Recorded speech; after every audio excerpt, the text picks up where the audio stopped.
ஏய், நான் மார்வாடி புடவைலாம் கட்ட மாட்டேன்னு யார் சொன்னா? நான் மார்வாடி புடவையும் கட்டுவேன், மலையாள வெள்ளி ஜரிகை புடவையும் கட்டுவேன், கும்கி லட்சுமி மேனன் மாதிரி முண்டு கட்டாவும் புடவைய கட்டுவேன். அத கேட்க நீ யாரு? ஐயோ அத்தை அத்தை, காமெடி எல்லாம் பண்ணாதீங்க. கும்கி லட்சுமி மேனன் மாதிரி நீங்க புடவை கட்டினா அப்புறம் மாமா பயந்து ஓடிடுவாரு. சரி சரி, இப்ப விஷயத்துக்கு வாங்க. இந்த மார்வாடி புடவை உங்களுக்கு ஏது? குஜராத்ல எங்க பெரியம்மா ஒருத்தவங்க இருக்காங்க, அவங்க வாங்கி கொடுத்தாங்க. இத பாரு, புடவை குடு. ஐயோ குடு, நான் தர மாட்டேன். ஐயோ இங்க பாருங்க, எனக்கு நீங்க கரெக்ட்டா உண்மையான பதில சொல்லுங்க, இல்லனா இந்த புடவைய நான் உங்களுக்கு தரவே மாட்டேன். ஏய், இந்த புடவைய நானே கட்டிப்பேன். ஏய், இத பாரு. ஐயோ, இத பாரு, இந்த புடவைய நீ கட்ட கூடாது. ஏன்? உனக்கு அதை எப்படி சொல்லி புரிய வைக்கிறதுனே தெரியலையே. அதுல ஒரு பெரிய கதை இருக்கு. கதையா? என்ன? போன மாசம் உங்க அம்மா வீட்டுக்கு கோச்சிட்டு போய் 1 மாசம் இருந்தல்ல, அப்போ நான் வட இந்தியா டூருக்கு போனேன். அப்ப என் கூட டூருக்கு வந்த மார்வாடி பொம்பளை இந்த புடவையில தூக்க மாட்டிக்கிட்டு செத்து போயிட்டா. புடவை நல்லா இருக்குன்னு ஆசைப்பட்டு நான் யாருக்கும் தெரியாம இத திருடிட்டு வந்துட்டேன். ஓ, இங்க வந்து ஒரு நாள் இந்த புடவையை நான் கட்டினேனா, உடனே அந்த மார்வாடி பொம்பளை பேயா வந்து என்ன பயமுறுத்திட்டா. அப்பவே இந்த புடவையை நான் அவுத்து வச்சுட்டேன். ஓ, இத கல்லு, இத நீ கட்டிக்காதம்மா.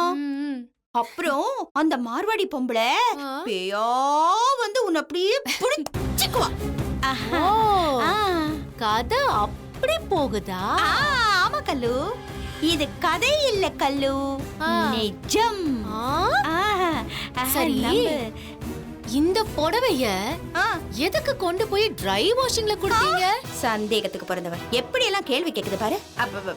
புடவை நான் அன்னைக்கு கட்டி இருந்தேன்ல, என் வாசம் புடவையில ஒட்டிக்கிட்டு இருந்தா, அந்த வாசத்தை பிடிச்சி அந்த பேய் என்கிட்ட வந்துட்டா என்ன பண்றது?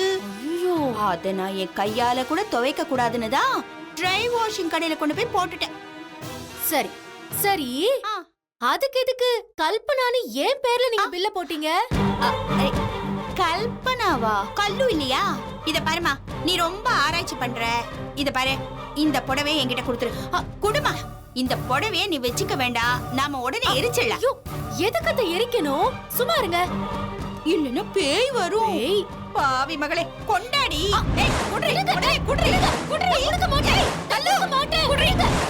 என்னால கொடுக்க முடியாது. என்கிட்ட வச்சுக்காத.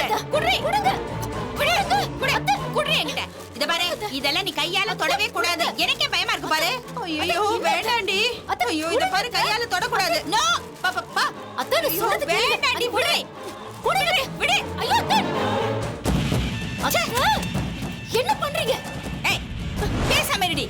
இந்த புடவை இங்க இருந்தா பேய் வரும். ஐயோ, பேயும் வராது, பூதமும் வராது அத்தை. இந்த புடவை எரியாதீங்க. வேண்டாம், தள்ள. ஐயோ, இத எரியாத. போ. ஐயோ ஐயோ, வேண்டாம் அத்தை, சொல்றது கேளுங்க, சொல்றது கேளுங்க, சொன்னா கேளுங்க. ஐயோ அப்பா, ஐயோ அத்தை சும்மா இருடி. ஐயோ அப்பா, ஐயோ கடவுளே, இப்பதான் எனக்கு நிம்மதி. இனிமே இந்த புடவையால எனக்கு பிரச்சனையே இல்ல. ஐயோ அத்தை, என்ன காரியத்தை பண்ணீங்க? திடீர்னு எதுக்கு இப்படி இந்த புடவை எரிச்சீங்க? பேசாம வாயை மூடுறி, எங்களுக்கு தெரியாதா? பேசாம வீட்டுக்குள்ள போ. போடி.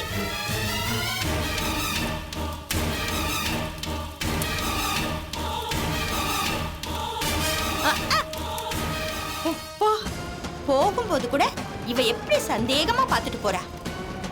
இவளால என்னோட அருமையான புடவை போச்சு. இவ ஏன் தான் இங்க வந்து தொலைஞ்சாலும் வீணா போனவ.